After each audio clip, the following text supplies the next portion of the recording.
These cells send those messages with very tiny vesicles. One is called exosomes. In this episode, I'm speaking again with Dr. Carlos Escobar, a PhD scientist and the director of a stem cell lab that has produced stem cells for over 10,000 patients. This time, Carlos and I take a closer look at exosomes, a lesser-known relative of stem cells. We discuss what exosomes are, how they're being used in areas like skin repair, joint health, neurodegeneration, and lung disease, and why in some situations they may actually be a better option than full stem cell therapy. This episode is for anyone who is curious about options beyond stem cell treatment. Before we get started, I recommend that you turn on the subtitles that I've created for this episode to help you get the most out of the conversation. Exosomes are very tiny vesicles between 30 and 120 nanometers. A cell is 100 times an exosome. It's pretty tiny. Okay. So it's possible to extract these exosomes full of very important molecules. So you can use exosomes or you can use cells, or even it's pretty common to use both in a very well structured treatment protocol. Okay. And what can exosomes do? These exosomes has the same capacity of the cells, but in a lower potency, right? Okay. They have the capacity to induce revascularization, we call it. But also you have immunomodulation capacity. But also you have pain relief capacity. But also you have scar tissue modification capacity. It's pretty important. Is there anything that stem cells can do that exosomes can't do? Or they just, whatever a stem cell can do, an exosome can do it as well, but just not as much?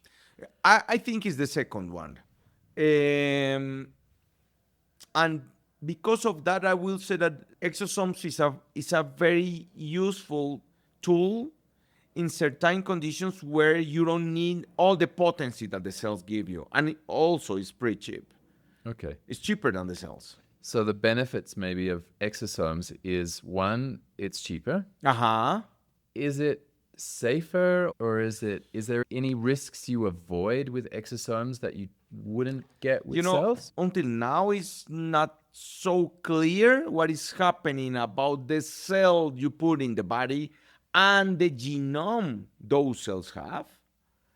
And certainly the exosome doesn't have a genome, right? So on that point of view, somebody could say that it's safer to use the exosomes. But my point is that maybe it's easier to use exosomes. You can use, for example, exosomes on nebulizer. And to do that, it's pretty useful to treat different kind of lung diseases and conditions. Now, exosomes also can be stored at a lower temperature, or no, a higher temperature, meaning like they don't need to be frozen. So Exactly. You can exosomes. You can keep it in minus 20. I So mean, the in- freezer you have in your house. the freezer in your house. Exactly. But cells, you have to have a lab specialized equipment. Okay, so a stem cell requires a better, like a much more equipment to Exactly. be able to store Exactly. it Exactly. safely. Exactly. Okay. Exactly. Exactly. That's why I said it's pretty easy to manage, to work with exosomes, right? Okay. And it's pretty easy to use it. The cells, you need to have some kind of training. So a stem cell, would need to be injected, but an exosome could be breathed in, But also you can use on your skin exosomes. like rub it on. Exactly, exactly. We are moving forward on a very wide proposal for cosmetics because we can use this to work with dots on skin, but also with damage on the skin. We have been working, for example, with kids, helping them with burn injuries. I mean, it's incredible. Wow. What else can you do with exosomes? I've heard that regenerative products can be sprayed into the nose. Uh-huh. How does that work? The current understanding is that in the mucus of the nose, you have some kind of neurons that you can receive the exosomes and take it directly to the brain.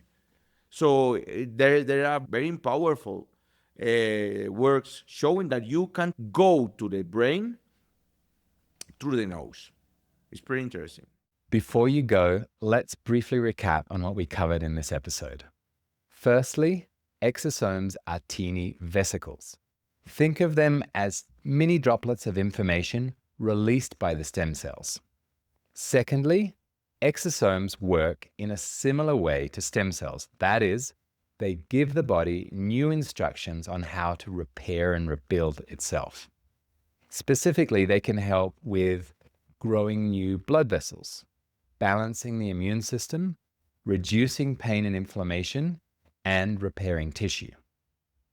Third, exosomes have many of the same benefits as stem cells, but at a lower potency. That makes them especially useful in situations where the full potency of stem cells isn't required. For example, when treating a condition with milder symptoms. Finally, exosomes may offer certain safety advantages over stem cells in certain conditions, mainly because they're not living cells. In case you're interested, I've put together a beginner's guide to stem cells and regenerative medicine with all the basics. You can download it at yourstemcellguide.com/PDF, or you can use the direct link in this episode's description. Thanks for your attention, and I'll see you in the next episode.